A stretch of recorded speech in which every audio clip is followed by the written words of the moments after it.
ইউনুস হোসেন, মাদারীপুর পল্লী বিদ্যুৎ সমিতিতে এজিএম ইঞ্জিনিয়ারিং অ্যান্ড কনস্ট্রাকশন এবং অপারেশন অ্যান্ড মেইনটেন্যান্স ডিপার্টমেন্টে কর্মরত আছি। আমরা প্রায়ই দেখতে পাই যে আমাদের যে বৈদ্যুতিক লাইনে যারা কাজ করে প্রায় সময়ই দুর্ঘটনা পতিত হয়। বিগত 2 মাসে প্রায় আমাদের 9 জন সহকর্মী বৈদ্যুতিক লাইনে কাজ করতে গিয়ে দুর্ঘটনা হয়ে মৃত্যুবরণ করেন। এরই প্রেক্ষিতে আমার ক্ষুদ্র চেষ্টার মাধ্যমে আমি একটি লাইফ সেফটি ডিভাইস তৈরি করার চেষ্টা করেছি, যেটা আপনাদের সামনে আজকে তুলে ধরব।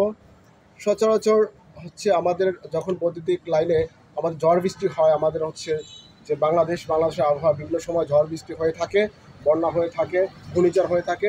এই ঘূর্ণিঝড়, বন্যা, ঝড় বৃষ্টির কারণে আমাদের বৈদ্যুতিক লাইনে বিভিন্ন ধরনের ত্রুটি হয়ে থাকে। যেমন কোনো জায়গায় তার ছেঁড়া, একটি 11 কেভি অর্থাৎ 11,000 ভোল্টেজ লাইনে বিভিন্ন জায়গায় বিভিন্ন ধরনের ফল্ট হয়ে থাকে। কোনো জায়গায় তার ছিঁড়ে যায়, কোনো জায়গায় আমাদের ইনসুলেশন ক্র্যাক করে, কোনো জায়গায় ক্রোসাম বেঁকে যায় বা ক্রোসাম ভেঙে যায়, কোনো জায়গায় আমাদের পোল ভেঙে যায়। সুতরাং একটি বৈদ্যুতিক লাইনে আমাদের যে একাধিক স্পট, অর্থাৎ আমাদের গ্রাহককে যাতে দ্রুত বিদ্যুৎ সরবরাহ করতে পারি, এই জন্য আমরা যে একই 11 কেবি লাইনে আমাদের বিভিন্ন ধরনের গ্রুপ কাজ করে, একাধিক গ্রুপ কাজ করে, যাতে খুব সহজে তাকে বিদ্যুৎ পৌঁছে দেওয়া যায়। সুতরাং এই জনগণের সেবা কাজের জন্য আমাদের যে বৈদ্যুতিক কর্মী যারা লাইনম্যান আছে, তারা কাজ করতে গিয়ে বৈদ্যুতিক দুর্ঘটনার পতিত হয়, মৃত্যুবরণ করেন। তো আমি এটা দেখে আমরা মূলত একটি বৈদ্যুতিক লাইনে যখন একাধিক ব্যক্তি কাজ করতে যায়, যাতে যে ভুলবশত কারণে কোনো বৈদ্যুতিক দুর্ঘটনা না ঘটে, এই জন্য আমি একটি লাইফ সেফটি ডিভাইস আপনাদের সামনে নিয়ে এসেছি। তো এই ডিভাইসটি আসলে কীভাবে কাজ করে আমি আজকে আপনাদেরকে প্র্যাকটিক্যাল দেখাবো। যদি বাংলাদেশ সরকারের বিদ্যুৎ জ্বালানি খনিজ সম্পদ মন্ত্রণালয় তথা বাংলাদেশ পল্লী বিদ্যুতায়ন বোর্ড যদি আমাদের এই ক্ষুদ্র ডিভাইসটি যদি তারা অনুমোদন দিয়ে থাকে, তাহলে আমরা এটা ব্যবহার করতে পারি। তো আমি প্রথমে আপনাকে দেখাবো যে এই ফিডারটি যখন আমার লাইনে কাজ করতে যাবে, তখন ফিডারটি শাটডাউন গ্রহণ করবে। তো আমরা এখানে সুবিধার্থে আমার এখানে 3টা সুইচ এখানে রয়েছে, যার মাধ্যমে আমরা 3 জন ব্যক্তিকে শাটডাউন দিতে পারবো।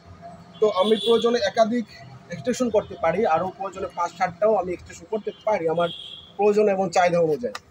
তো আমরা এখানে ফার্স্ট দেখাবো যে যখন যে আমার অভিযোগ নিরসন করতে যাবে, অর্থাৎ আইনে কাজ করতে যাবে, সে আমাদের উপকেন্দ্রে ফোন দিবে। আমাদের উপকেন্দ্রে মূলত একজন ডিউটিরত থাকে। তো সচরাচর অভিযোগ কেন্দ্রে যখন একটা সদস্য থাকে, তখন একই সাথে গ্রাহকের ফোন আসে তার ফোনে, এবং একই সাথে যারা লাইনে কাজ করে তাদেরও ফোন আসে, তারা শাটডাউনের জন্য ওই একই ফোনে ফোন করে। সুতরাং একজন ব্যক্তি ডিউটিতে থাকে এবং একজন ব্যক্তি যারা লাইনে কাজ করে তাদের সাথে যোগাযোগ রক্ষা করা, এবং গ্রাহকের প্রচুর ফোন আসে এবং কখনো কখনো ভিআইপি প্রোগ্রাম থাকে, তাদেরকে নিরবিচ্ছিন্ন বিদ্যুৎ সরবরাহের জন্য চেষ্টা করতে হয়। লাইন দ্রুত চালু করার আমাদের ভিতরে প্রেশার থাকে যে লাইন দ্রুত চালু করতে হবে। সুতরাং যে একজন ব্যক্তি এতগুলো লোকের অভিযোগ গ্রহণ, হাজার হাজার গ্রাহকের ফোন রিসিভ করা, একই সাথে তাকে শাটডাউন প্রদান করা, শাটডাউন কনফার্ম করা। তো সে যে কোনো কারণে বা ভুলবশত যে কোনো দুর্ঘটনা হয়ে থাকে, সচরাচর আমাদের লাইনম্যানগণ সচরাচর একটি লাইনের যখন সে যায়, যখন লাইনটা প্রায় চিনে, তার এই মুহূর্তে দেখা যাচ্ছে তার ট্রান্সফরমের সময় হয়ে আসে। তো একটা লাইন কয়েকশো কিলোমিটার হইতে পারে এবং ক্ষুদ্র হইতে পারে, যেমন এই লাইন চিনার একটা পর্যায়ে চলে আসলে কিন্তু তার ট্রান্সফারের সময় চলে আসে, এবং যে নতুন আবার লাইনম্যান সেখানে আসে। তো লাইন না চিনার কারণেও আমাদের প্রায়শই দুর্ঘটনা হয়ে থাকে। যাই হোক, আমার এখন উপকেন্দ্রে ডিউটিরত যে আমাদের কর্মচারী থাকে, হ্যাঁ, সে মূলত আপনার অনেক সময় অভিযোগের ফোন রিসিভ করে এবং একই সাথে শাটডাউন প্রদান করে। আমি উদাহরণস্বরূপ এখন দেখাচ্ছি যে যদি আমরা এই ডিভাইসটি ইউজ না করা হয়, সচরাচর ডিভাইসটি ব্যতীত আমার যে এটা একটি আমাদের এসিআর কন্ট্রোল প্যানেল বক্স। তো কন্ট্রোল প্যানেল বক্সে যখন আপনার শাটডাউনের জন্য কেউ ফোন করে, তখন যে আমার যে এখানে প্রথমে ওপেন বাটনটা প্রেস করা হয়। তো আমি ওপেন বাটন প্রেস করবো এবং তাকে শাটডাউন জন্য যে ডিউটিতে থাকে তাকে ওপেন বাটন প্রেস করে সে শাটডাউন কনফার্ম করবে। ঠিক আছে?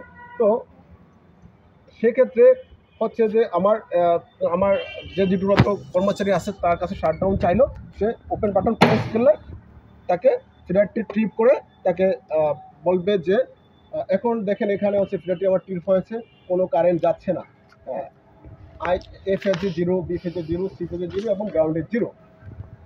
তো এটা প্রেস করার মাধ্যমে আমার ফিডারটি ট্রিপ হইলো, আমার এসিআর ট্রিপ হইলো। এসিআর ট্রিপ হওয়ার পরে আমি হচ্ছে আমার যে ডিউটিরত কর্মচারী আছে তারা হচ্ছে ব্লেড কেটে দিবে, লোড এবং সুইচের ডিসিএস কেটে দিবে, কেটে দিয়ে তাকে শাটডাউন কনফার্ম করবে। সে শাটডাউন কনফার্ম করলে সে আবার অভিযোগ কেন্দ্রে চলে গেল। তখন দ্বিতীয় কোনো এক ব্যক্তি একই লাইনে সে শাটডাউনের জন্য তাকে ফোন করলো।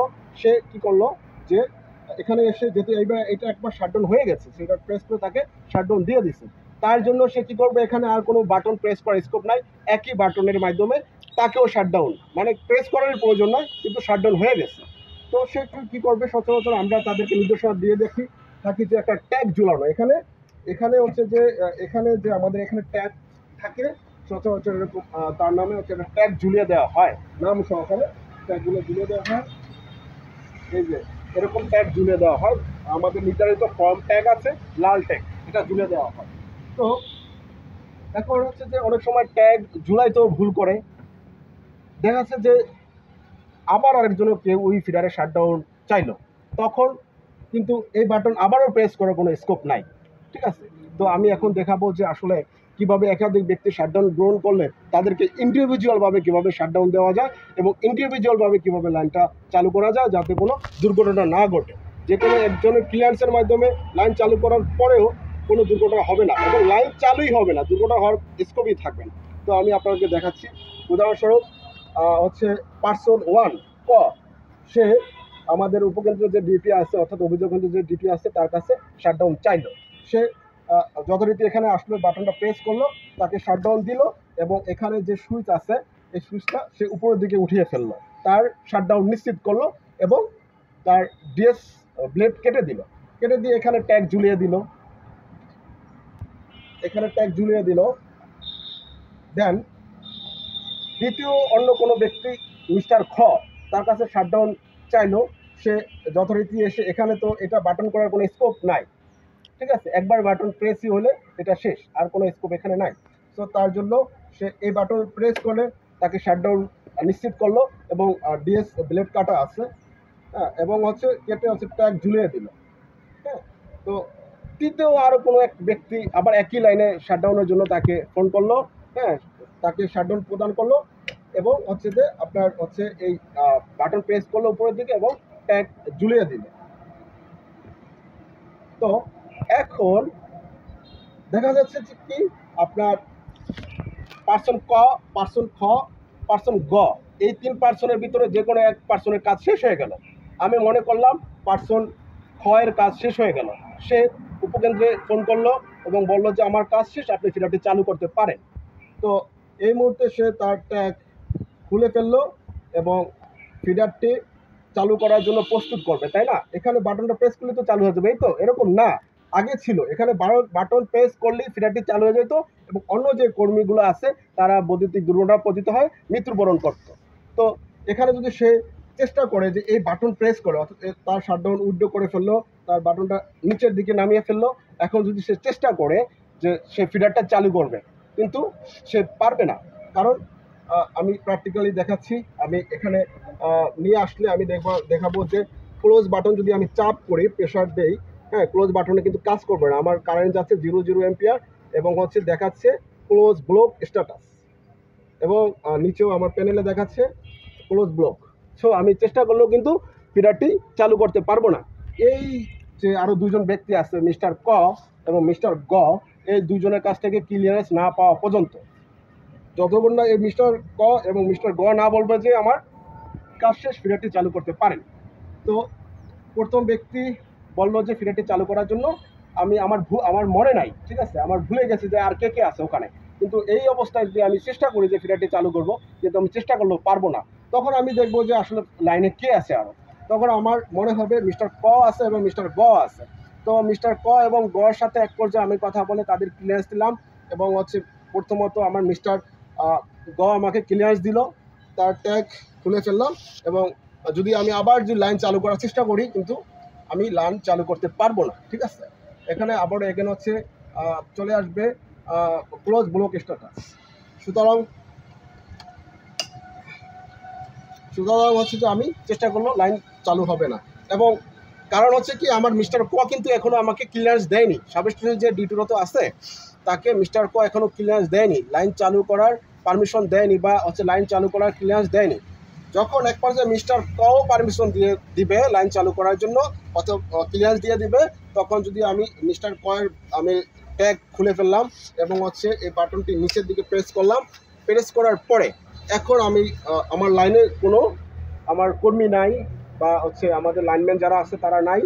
সাবেক ডিউটিতে যে আছে সে এখন চাইলে সে হচ্ছে যখন এই ক্লোজ বাটনটা প্রেস করবে তখন এই মুহূর্তে আমার লাইন চালু হয়ে যাবে।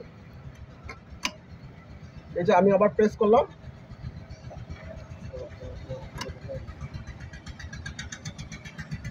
এই প্রেস করলাম, এই লাইনটা চালু হয়ে গেল। এই মুহূর্তে আমার সাপ্লাই কারেন্ট 38 এম্পিয়ার, 34 এম্পিয়ার এবং 34 এম্পিয়ার গ্রাউন্ডিংয়ে 0 এম্পিয়ার কারেন্ট যাচ্ছে। হ্যাঁ, এটা বিভিন্ন ফেজের কারেন্ট, এটা হচ্ছে গ্রাউন্ডিং কারেন্ট। এভাবে আমরা যদি হচ্ছে যে এটা এই আমার হচ্ছে যে মানে লাইফ সাপোর্ট বা লাইফ সেফটি ডিভাইসটা যদি আমরা ব্যবহার করতে পারি, তাহলে আমরা একটি লাইন, একটা ফিডার একাধিক ব্যক্তির কর্তৃক এখানে আরও হইতে পারে একাধিক ব্যক্তির কর্তৃক শাটডাউন গ্রহণ করলে ভুলবশতভাবে লাইন চালু হওয়ার কোনো সুযোগ নাই। আর এটি একটি মানে লো কস্ট ডিভাইস, এটা হচ্ছে খুবই সামান্য খরচ। এখানে আমরা সচরাচর 200 টাকার ভিতরেই আমরা এরকম একটি ডিভাইস তৈরি করতে পারি। আরও যদি মডিফাই বা মডেল তৈরি করা যায় সেক্ষেত্রে আমাদের খরচ বাড়তে পারে। তো আপনাদের পরামর্শ পেলে বা আপনাদের যদি কোনো আইডিয়া থাকে তাহলে আমরা আরও এটাকে আরও নতুন মডেল আকারে তৈরি করতে পারি। এখানে বিভিন্ন ধরনের ল্যাম্প দিব এবং হচ্ছে অ্যালার্মিং বা বিভিন্ন বাটনের মাধ্যমে আমরা আরও নতুন কিছু আমরা এটার সাথে অ্যাড করতে পারি এবং অত্যাধুনিকভাবে এটা তৈরি করতে পারি। এই ব্যাপারে অবশ্যই আপনারা আরও পরামর্শ দিবেন। আর সর্বশেষে হচ্ছে যে আমাদের আমাদের জনগণের সেবার জন্য আমরা সবাই এখানে নিয়োজিত আছি। সুতরাং নিজে সুস্থ থেকে, হ্যাঁ, ভালো থেকে, নিরাপদ থেকে মানুষের সেবা দেওয়াই আমাদের লক্ষ্য। মানুষকে নিরবিচ্ছিন্ন এবং মানসম্মত বিদ্যুৎ পৌঁছে দেওয়াই আমাদের দায়িত্ব। এবং আমি সবার প্রতি আশাবাদী, এবং বাংলাদেশ সরকার পল্লী বিদ্যুতায়ন বোর্ড যদি আমাদেরকে এই ধরনের ডিভাইস ইউজ করা যদি পারমিশন দিয়ে থাকে, অবশ্যই মানে আপনারা বিবেচনা করবেন এবং আমরা এটা ব্যবহার করতে পারবো ইনশাআল্লাহ। সবাই ভালো থাকবেন, সুস্থ থাকবেন। আসসালামু আলাইকুম, আল্লাহ হাফিজ।